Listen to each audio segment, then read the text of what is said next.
Hola, ¿cómo están? El día de hoy les voy a hablar sobre el uso del punto. Suena como una lección pues muy obvia, ¿no? Pues el punto se pone al final de una oración, cuando vas a comenzar otra, o al final de un texto. Pero, aunque usted no lo crea, el punto es el signo de puntuación que pareciera que menos personas saben usar. Por ejemplo, muchísimas personas, en lugar de usar el punto, usan la coma y alargan innecesariamente las oraciones cuando una oración larguísima bien pudo ser dos o tres más sencillas.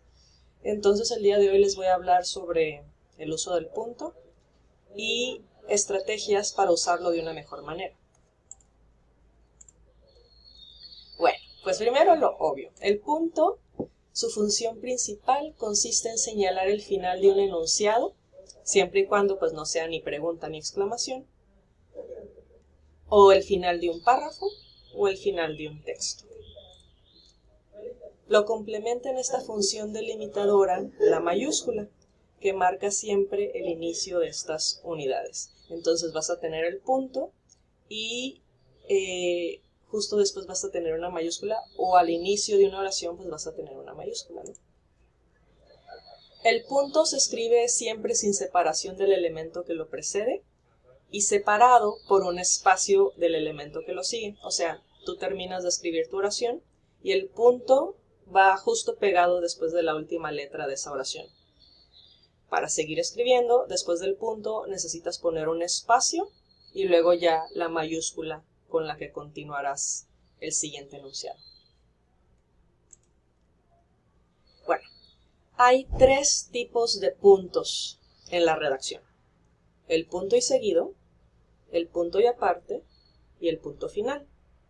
El punto y seguido yo creo que es el de mayor dificultad porque es el que más personas confunden con la coma, o piensan, por ejemplo, que el punto solamente va al final del párrafo, entonces suelen hacer párrafos enormes que en realidad los escribieron como si fuera una sola oración, pero esa sola oración la pudieron haber descompuesto en muchas oraciones sencillas, ¿no? Entonces vamos a ver punto y seguido, punto y aparte, que sería el que marca de un párrafo a otro, y el punto final. Comenzaremos con punto y seguido. El punto y seguido se usa al final de un enunciado cuando a continuación, en el mismo renglón, se inicia otro enunciado. Es el que separa los enunciados que integran un párrafo. Les voy a poner aquí unos ejemplos. Lo importante del punto y seguido es recordar que cada oración rescata una idea sencilla y el párrafo rescata una idea más compleja. O sea, muchas personas no quieren poner un punto y seguido en sus oraciones porque dicen, es que no he terminado la idea, es que sigo desarrollando la misma idea. Ok, el punto se usa cada vez que terminas una idea sencilla. Que tú pongas un punto y seguido no significa que ya terminaste la idea. La puedes continuar en una segunda oración. Es de un párrafo a otro donde pasas de una idea diferente a otra. Entonces el punto y seguido sí puede servir para continuar una misma idea que se ha estado desarrollando. Les voy a poner aquí los ejemplos. Aún no hemos elegido el menú de nuestra boda. Lo único que sabemos es que será vegetariano. Ok, entonces aquí tenemos el punto y seguido. Nótese cómo la primera oración empieza a hablar de un menú. ¿Ok? Y la idea es sencilla, no lo hemos elegido.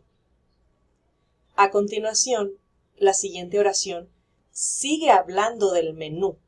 Si se dan cuenta, este verbo será se refiere al menú que fue mencionado hasta acá. Entonces hay como un pequeño arrastre semántico, por así decirlo, de la idea del menú, manifestado en la segunda oración. Entonces, acá la segunda oración sigue hablando del menú, pero es una segunda idea sencilla que es, sabemos que será vegetariano. Entonces fíjense cómo en estas dos oraciones se está hablando del mismo tema, pero son dos ideas básicas diferentes sobre el mismo tema. Lo mismo pasa a continuación. Este año iremos de vacaciones a Europa. La semana que viene voy a sacar los pasajes rumbo a España. Tengo entendido que es el destino más económico. Nótese aquí cómo el tema de las oraciones es que saldrán de vacaciones, ¿no? Y aquí se introduce primero el dato de que van a Europa. La siguiente oración sigue hablando de lo mismo, las vacaciones, pero ahora se enfoca en España. O sea, de Europa se va a España. Y luego, nótese cómo la última oración ya de lo que habla es del destino de España. Entonces, notan cómo se sigue hablando del mismo tema de las vacaciones, pero se va cambiando de idea básica en cada oración. Entonces, por eso tenemos punto y seguido aquí, punto y seguido acá, y pues ya el punto final de la idea hasta acá, ¿no?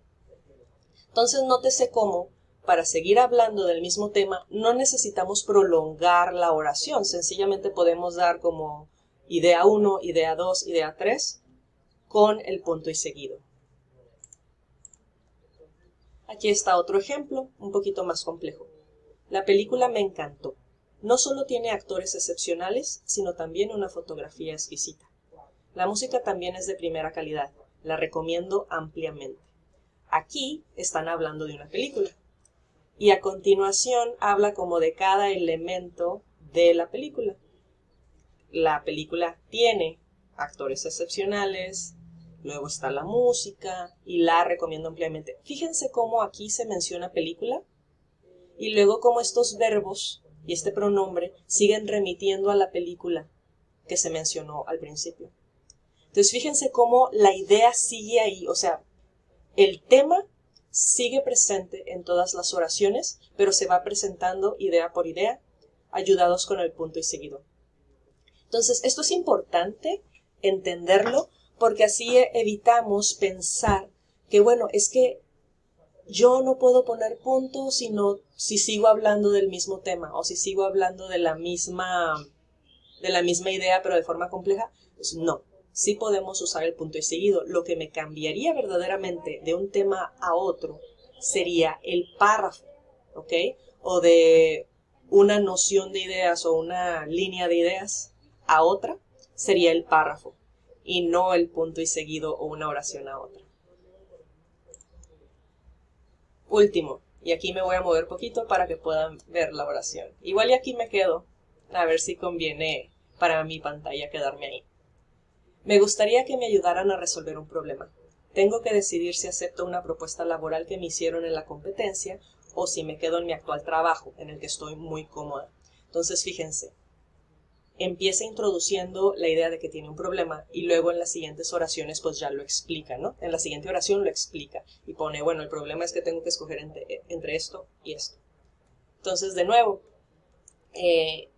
aquí tenemos el uso del punto y seguido. En este caso particular, lo que se pudo haber hecho, pero también queda muy bien así, es usando dos puntos y seguido después de problema, como para decir, bueno, aquí está el problema.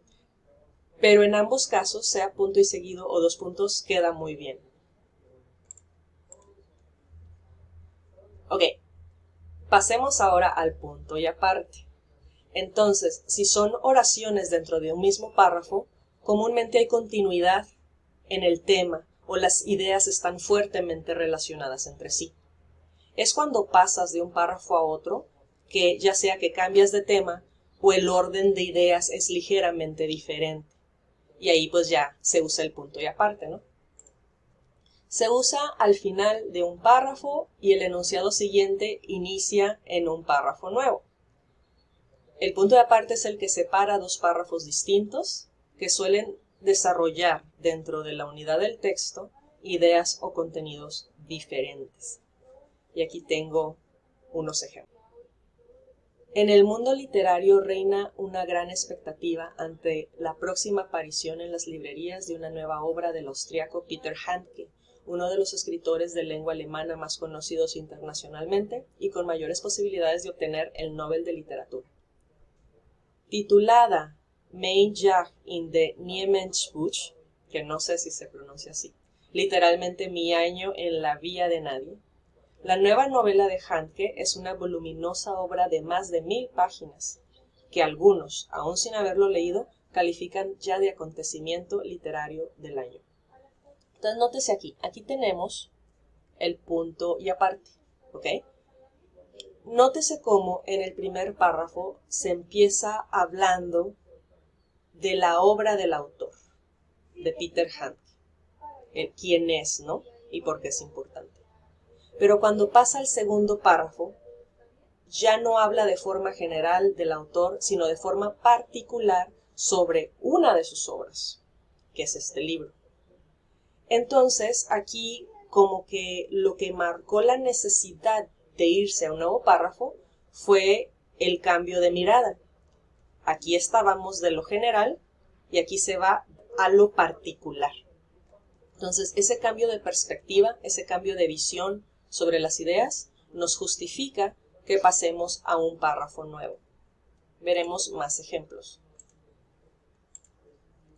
Este verano estaba decidido a pasarlo en la costa.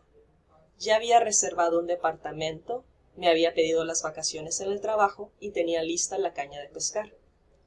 Pero a último momento hubo que cambiar los planes. La costa sufrió una de las peores inundaciones en la década.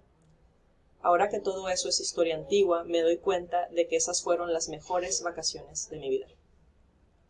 Ok, ¿qué creen ustedes aquí que cambió, que justifica que se haya cambiado de un párrafo a otro? Básicamente, en el primer párrafo se habla de ese verano, remitiéndose al pasado, ¿no? O sea, aquel verano pasó todo esto.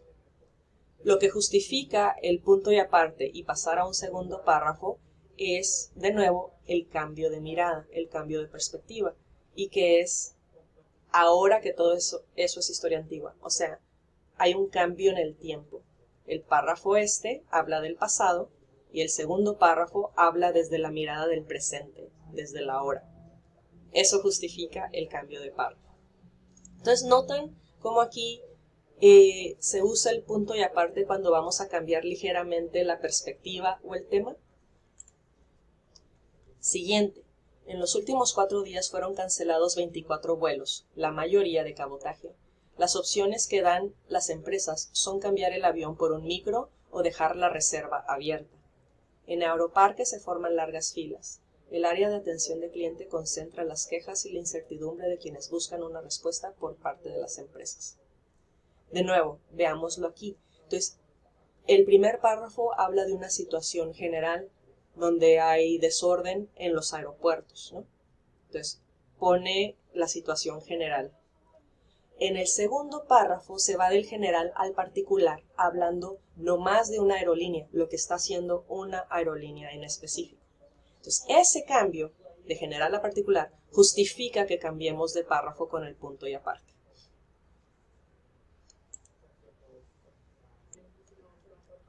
Por último, veamos el punto final. El punto final es el más fácil. Se pone al final de los textos, ¿no? El punto final se usa al final de un escrito o de una división importante del texto. Por ejemplo, un capítulo. Supongo que queda suficientemente claro. Acabas un texto, pues va a punto final. Ahora, de repente hay confusión con el uso de puntos en otras circunstancias. Por ejemplo, ¿qué pasa con los puntos cuando se usan signos dobles? Por ejemplo, las comillas, los paréntesis. ¿Qué pasa con esos? Las comillas, los paréntesis, los corchetes y las rayas son signos dobles que delimitan como un segundo discurso. Nunca debe escribirse un punto de cierre denunciado delante, o sea, a la izquierda, de un signo de cierre de comillas, paréntesis, corchetes o rayas. O sea, no se debe poner el punto adentro de los signos dobles, sino que tiene que ser afuera. ¿Ok? El punto final, cuando usas comillas o paréntesis, se pone afuera de los signos dobles, como en estos ejemplos. Se puso a gritar como un loco. Vaya genio que tiene el amigo. Entonces aquí se puso esta exclamación en paréntesis, y esa exclamación es también parte de una oración más grande, y chequen cómo el punto final para la oración se debió poner después de los paréntesis. Cosa similar pasa acá. Me preguntó muy serio, ¿de veras puedo estar contigo? Como están las comillas y es parte la pregunta de una oración más larga, el punto va afuera de las comillas, no adentro. Igual acá, la clase recitaba a Rubén Darío. Dichoso el árbol que es apenas sensitivo. Se cierra y se pone el punto final. Si fuera nomás, por ejemplo, si nomás fuera la frase de las comillas, o sea, sin una oración acá atrás, si fuera nomás la frase de las comillas, de todas formas el punto final se pondría afuera de las comillas, no adentro. Entonces es dato medio raro e interesante. También se usa el punto después de abreviaturas. El punto de la abreviatura equivale al punto que cierra la oración y no hay que duplicarlo, salvo si la abreviatura termina con alguna letra voladita. Voladita se refiere a una letra que es chiquita y que está arriba, como el A. Lo mismo se puede decir de los puntos suspensivos. O sea, ¿a qué se refiere? Si tú terminas una oración en una abreviatura, tienes el punto para cerrar la abreviatura, ¿no?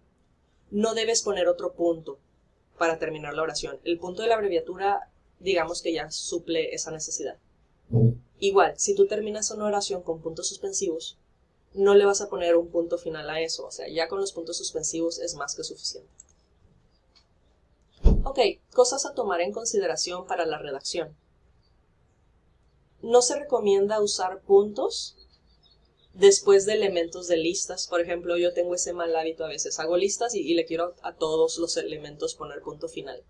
No, en una lista tú puedes escribir los elementos y no poner punto final después de ninguno de ellos. Tampoco se recomienda poner punto después de los títulos y subtítulos, cosa que a veces también hago y pues no es tan recomendable. No se pone punto después de autores en portadas o contraportadas.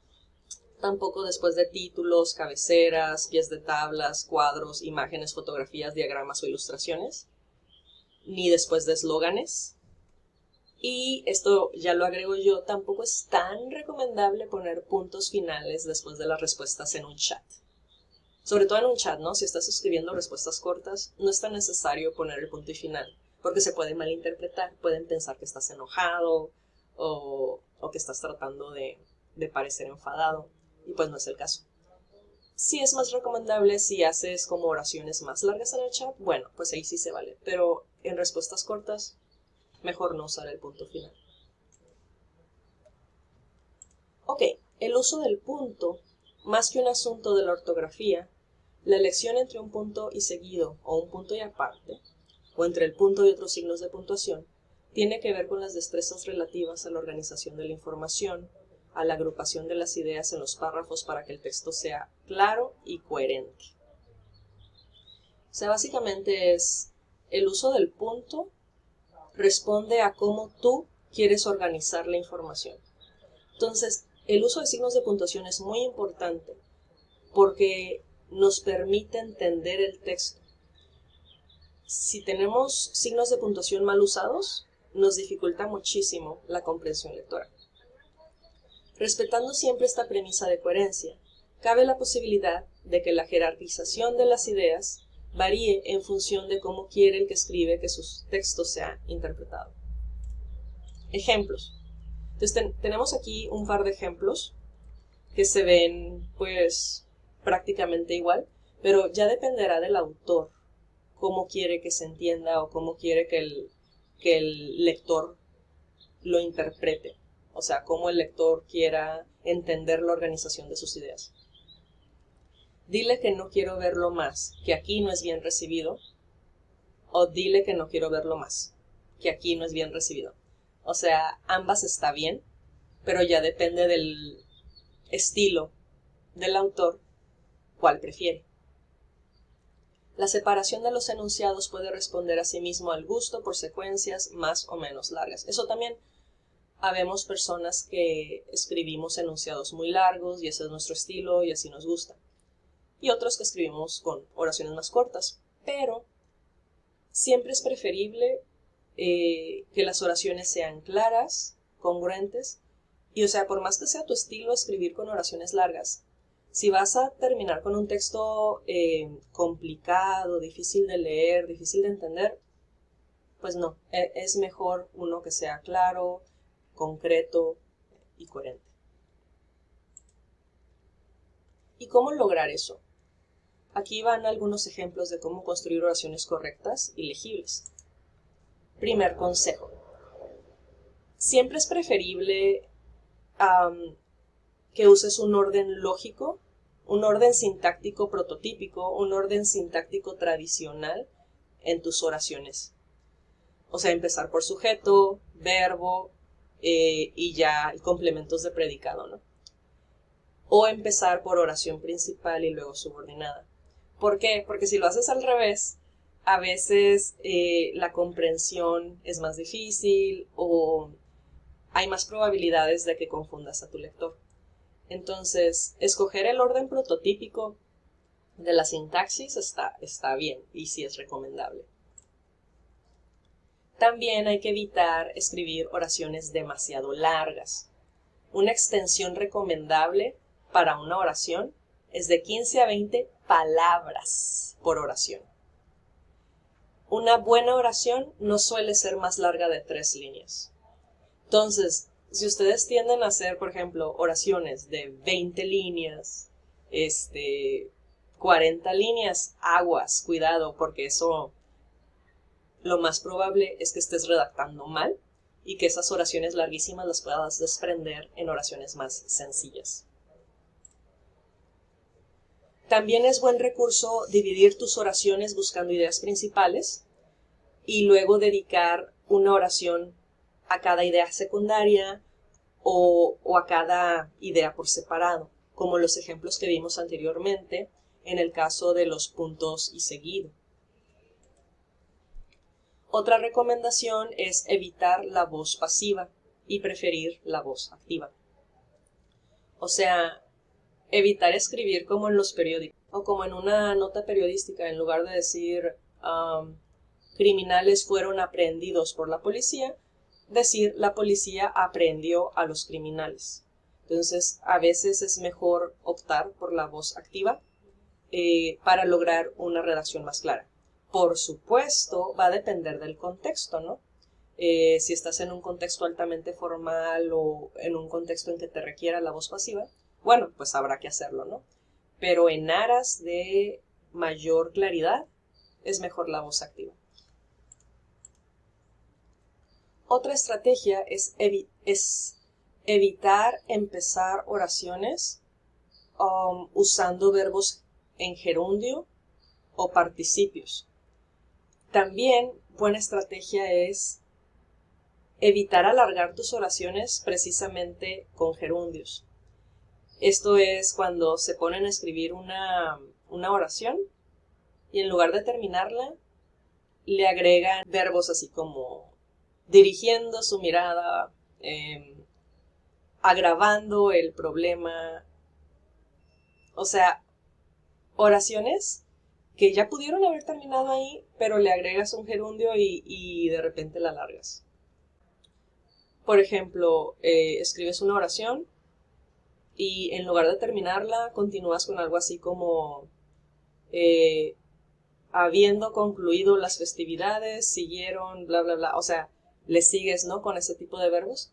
No es muy recomendable. Más consejos. Esto ya lo comenté, siempre hay que favorecer la claridad y la coherencia en la escritura. Otra estrategia muy práctica es siempre identificar cuál es el verbo más importante de tu oración. Cuando identifiques el verbo más importante, que sería pues el núcleo de tu predicado, fijarte si ese verbo ya tiene todos sus complementos. O sea, si el verbo ya está ahora sí que completo en su mensaje, ¿no? O fijarse ese verbo a qué frases o a qué otras palabras está relacionado en la oración.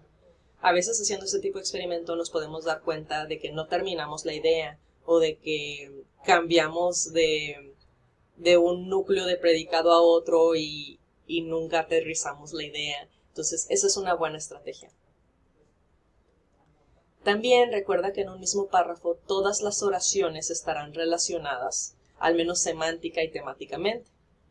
El punto y seguido no rompe la secuencia temática, sino que es el punto y aparte el que introduce un subtema nuevo.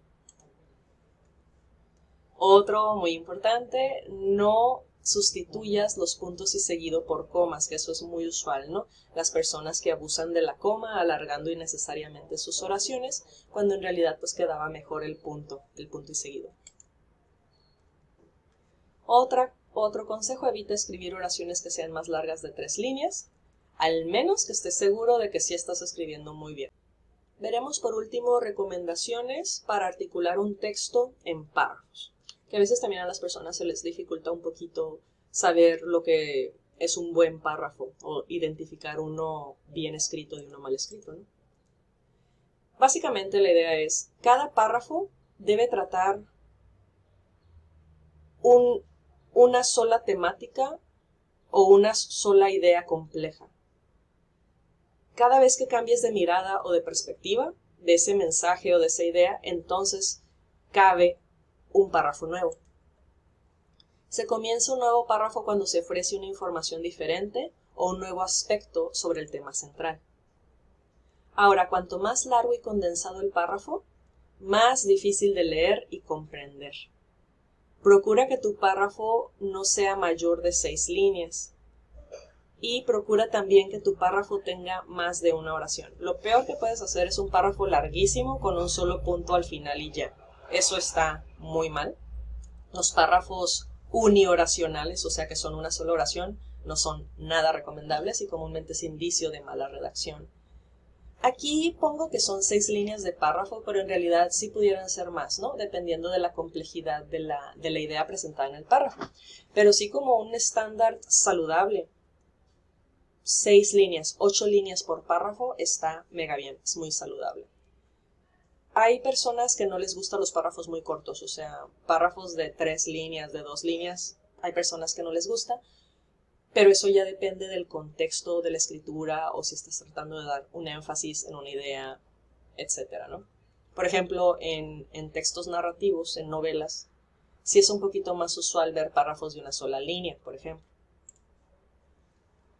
Los párrafos deben suceder de forma lógica, de acuerdo con su contenido y en relación con los demás.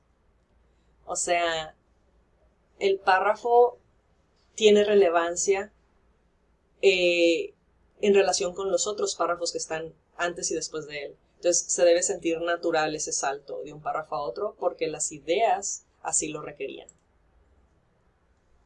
Es preferible que la idea del párrafo aparezca al principio para orientar la atención del lector. También se puede colocar al final a modo de conclusión. O sea, cuando tú vas a hacer un párrafo, lo más usual y recomendable es empezar el párrafo por la idea más importante y luego ya los detalles. O al revés, terminar por la idea más importante después de haber presentado los detalles o las ideas secundarias de ese párrafo. Entonces esas son recomendaciones. No es tan recomendable poner la idea principal en medio, sería mejor o al principio o al final. Bueno, aquí tengo un pequeño párrafo, es un texto como en el contexto de una universidad o de una escuela. Nótese cómo se separan las ideas, o sea, todo el texto habla de un solo mensaje, ¿no? Pero se separa en ideas básicas o en ideas elementales, y está bien hecho. Dice, se les comunica que el próximo jueves 14 de junio de 2018 se llevará a cabo la reunión mensual de padres en cada aula de la institución. Dicha reunión debe proporcionar a los presentes un informe sobre el progreso académico de cada estudiante. Por ello, cada docente debe crear un informe de competencias por estudiante para entregar a los padres. Entonces son 3 oraciones diferentes y cada una marca una idea muy específica, así como va a haber una reunión. En la reunión va a pasar esto y las expectativas son estas, ¿no? Entonces así, separado en ideas más sencillas. Ahora aquí tenemos un texto muy similar, pero del lado izquierdo notarán cómo tenemos nomás dos oraciones. La primera siendo una oración bien larga. Y el segundo ejemplo de la derecha es la misma información, pero en 1, 2, 3, 4, en 4 oraciones. Entonces, veamos cuál funciona mejor. Por medio de la presente, le informamos sobre la actividad semestral de premiación a los docentes destacados de nuestra institución este 28 de junio de 2018 en un horario de 7 a 9:30 p.m., a la cual queda usted formalmente invitado como representante del Ministerio de Educación en nuestro distrito. Esperamos contar con su presencia. O sea, el mensaje sí se entiende, pero wow, esa primera oración es larguísima y de hecho se alarga metiendo esta información de la fecha y hora y se alarga también con este uso de la cual. Esos usos, la cual, mismo que, ese tipo de frases a veces nos alargan innecesariamente las oraciones, hay que tener cuidado con eso. Pero veamos cómo se hizo acá. Por medio de la presente le informamos sobre la actividad semestral de premiación a los docentes destacados en nuestra institución. Esta se celebrará el 28 de junio de 2018 en un horario de 7 a 9:30 p.m. Queda usted formalmente invitado como representante del Ministerio de Educación en nuestro distrito. Esperamos contar con su presencia.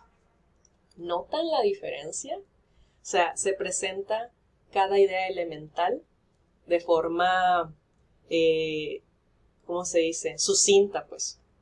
Así te dice cada idea y se comunica todo el mensaje de una manera más clara. Entonces, esta es una forma más recomendable en lugar de esta donde se alargó todo el mensaje. Fíjense cómo aquí para separar la oración se recurrió a un pronombre. O sea, este pronombre se refiere a la actividad de premiación. Entonces, ese tipo de estrategia es muy válida. Usar pronombre para hacer este arrastre de significado, ¿no? De cosas que dijimos en una oración aparecen en otra nueva oración. Eso se vale y es recomendable. Bueno, pues esa es la bibliografía que usé para esta presentación. Eso es todo por mi parte el día de hoy y nos vemos hasta la próxima. ¡Chao!